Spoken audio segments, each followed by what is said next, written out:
Welcome back to Cash Budget Insights, where I'm working on seeing if this whole cash budgeting thing really works. I'm personally tracking every dollar using a zero-based budget due to my daughter's chronic illness, as well as controlling some of my own emotional impulse spending on the really hard days. I would love to have you give this video a thumbs up and be sure to hit the subscribe button. That is a free way to throw a little support my way and help this channel grow. If you haven't heard it today, I want you to know that you're awesome, valuable, and have a purpose. Now let's dive in. Well, I don't know about where you guys are, but it is absolutely freezing here. I have a huge flannel thick puffy jacket thing on just to stay warm even in our house. It is just so frigid. I definitely don't mind it being cold, but we really didn't get much snow. We just have these below zero temperatures, so that is not really my favorite. I feel like if it's going to be cold, I need a lot of snow, a lot of snow to cope with the coldness. So just seeing brown and gray outside and having it be cold,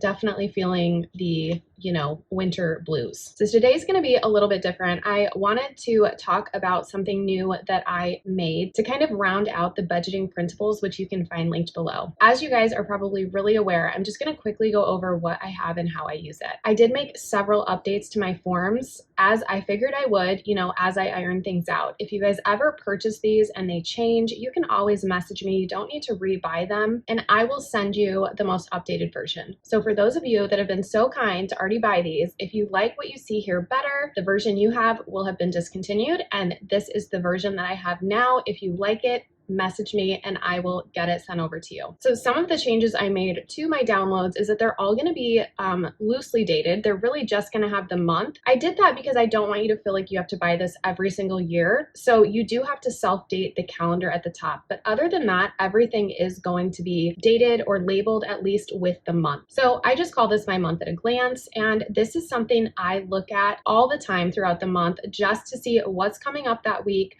I want to make sure that bills have been due. That's one of the things I write on here. I also write different events, like we had a counseling session, we have a birthday coming up, that are going to pull from our finances. This is going to help me when I plan using my money map, which is the next form I will show you. And then down here at the bottom, of course, I'm a huge advocate of thinking about what you want and how to apply that. So I have a goals section down here that I always try to fill in one or two things or focuses for that month. And then I'm also a firm believer in reviewing and figuring out how you can change or do better the next month. So there's always a review section on this as well. So when I close out my budget, I go in here and I'm like, okay, what worked really well, what didn't? And I take time to jot that down. All right, next is the money map. I feel like this is really just a blueprint or a map for your money for the month. Now, as with typical blueprints, things can change, things can be tweaked, but for the most part, this is going to give you direction and purpose for your money for the month. So I changed a few things on here. For those that like to budget paycheck to paycheck, I've added a date range up here. So you could print off multiple copies and tie one to each of your date range or paycheck ranges. I still have our fixed expenses. I have our flexible expenses, our credit card or debt,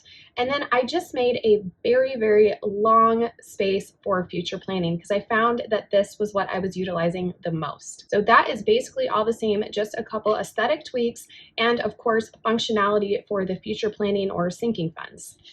We also have the January Savings Challenge. So the way this one works and the way I've been utilizing it is I opted to do savings challenge games or mini savings challenges to save up money in a more delightful way. But I didn't want to forget about all these different sinking funds and holidays that I had coming up. Because I'm just getting started, it's really hard for me to slowly fund each one of these in time. So what I've decided to do is take all the money that I would typically give to these categories, and I'm just putting that towards these games that I play throughout the month to save the money. So it helps me tie up and save that money without it just kind of sitting stalely in my checking account. And as I complete these games, at the end of the month, I will look over my kind of goals and what is a priority, which I base on the month due and the amount that's needed. So I'll take the money that I save from these games and I'll be able to allocate it at the end of the month, where it's the biggest priority for my family. So I've really been enjoying this, and I love that I'm going to be able to fill one of these out each month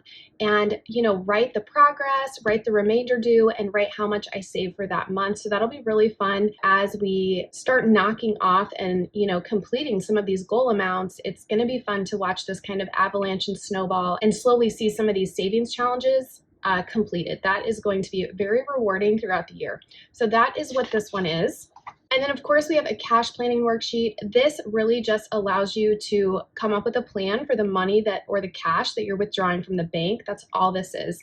So figuring out what category you need cash for, the amount or cash that you want to put in that envelope, and then of course the denominations. And this is just a basic worksheet to help you plan that out. I fill this out every single week because I cash stuff my envelopes every single week. And then of course we have our January expense tracker. So I would print one of these off for each of my accounts. So if I have a credit card that I'm spending on, a checking, a savings, I am going to write for each account any expense that comes out of there. I also do this for my cash envelopes. So anytime I spend cash, I come up and I will write, Walmart and then groceries and then what I spent for my cash envelope and what the balance is in my cash account at that point. And then lastly, this is kind of a hybrid system that I've created for online spending. So for the expense tracker, if I spend something online, let's say I use my credit card or my checking account or debit account, and it really should have come from a cash envelope. At the end of the week, I go through and I look for those types of transactions, and there's a little column here to do a checkbox. I will migrate or rewrite that, and after I do, I'll check it off. And I rewrite that on my online spending transaction sheet. This allows me to pool all those transactions in one place. I total them up, so it looks something like this, and I'm able to reconcile all of the cash that I spent digitally and get that back into the bank to deposit into the correct account. So that is how I use this online spending tracker. And again, I have decided to print one of these off each week. So I kind of close out 1 week at a time. That's just been way easier for me to manage. And that's how I utilize this sheet. So as you can see, the one thing that was truly missing from this collection was a debt map. So I went ahead and created this, and I want to just take a minute to talk about debt and some options you have to pay it off. We have personally had a lot of debt in the past. We have had student loans, car loans, credit card debt. So I know how debilitating it can be to have debt. So I wanted to show you some of the techniques that we used personally to pay off debt and really just give you some options, because there's no wrong way to pay off debt, in my opinion. If you're working to pay off your debt, you're doing it right. The way that you want to do it is really up to you and what's going to keep you motivated. So I'm going to talk about 2 different methods that you can use, and I'm going to go ahead and fill out this worksheet so you can visually see how it would work. All right, so to get started, let's go ahead and fill this out let's start with a Discover credit card. Let's have a student loan.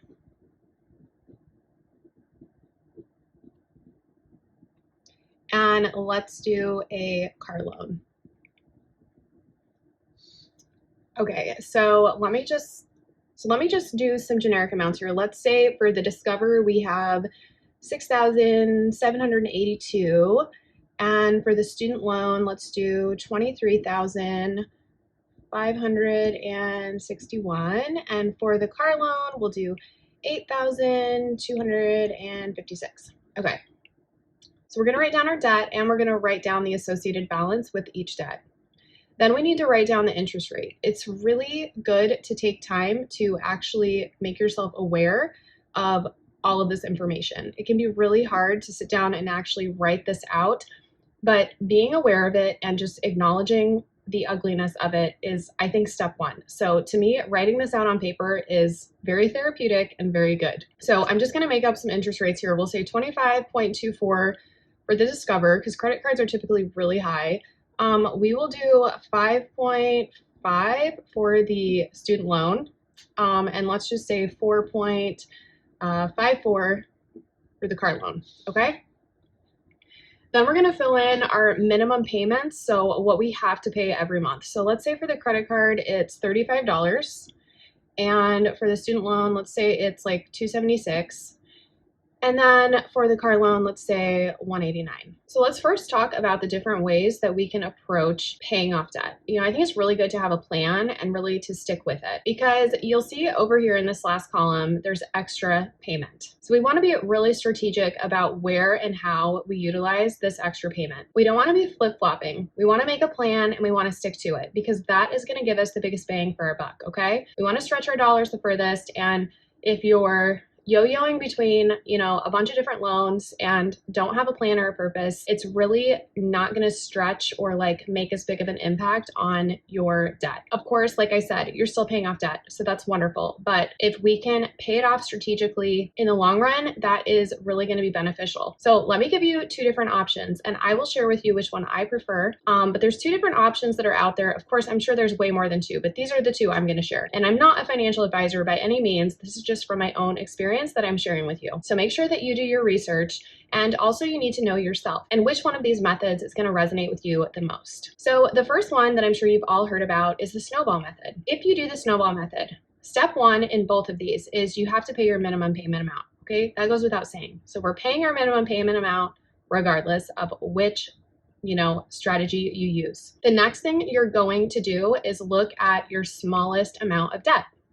Okay, so for our situation, that is going to be the Discover. We have the smallest balance, so we're not looking at the interest rate. We're just looking at the balance. So that means for the snowball method, paying this Discover is going to be our highest priority. So over here in the priority column, we would write number one for Discover. Then we would look at our next smallest, which would be the car loan. That would be number two. And then the student loan would be number three. So what that means is that for the extra payment column, any extra money that we can put towards debt is only going to go towards the Discover, because that is number one priority. When the Discover gets completely paid off, we will then start putting extra debt towards our second priority, which is the car loan. I think the snowball method is a great option for people that need to see movement. They need to see debt coming off. They need to visually start checking boxes. And really the snowball method is all about like giving you momentum because you're taking care of smaller balances. So you're going to get that like endorphin feel of like, wow, we are, attacking our debt and things are coming off. So again, it's all about knowing your personality. The other option is called the Avalanche method. So with the Avalanche method, what you're going to look at, again, you're always paying these minimum payments, regardless of what method you choose. But instead of looking at the smallest balance, which is what we did with the snowball method, we're going to come over and we're going to look at the highest interest rate, which ironically enough would also be the Discover. So this is kind of an interesting example because I think in both scenarios for the specific debt that I wrote up, I think both scenarios are going to mimic each other. But for this one, you're looking at the highest interest rate. We would first be wanting to prioritize the Discover. But instead of doing the car loan like we did in the snowball method, we're actually going to go after the student loans because they have a higher interest rate. So the way the Avalanche method works is really trying to save you interest, right? Instead of working on smaller amounts, we're working on the debt that is charging us or taking more interest from us. So for me, given my nature and like personality, I really prefer the Avalanche method because the thought of losing high amounts of interest is more motivating to me to pay that off than it is smaller credit card loans. But everybody's debt is very personal to them, and you really have to crunch the numbers and decide what is going to keep you going. Whether it's the snowball method or the Avalanche method, you're paying off debt, so you're already light years ahead. Okay, so let's go ahead and finish filling this in just so we can kind of see it completed.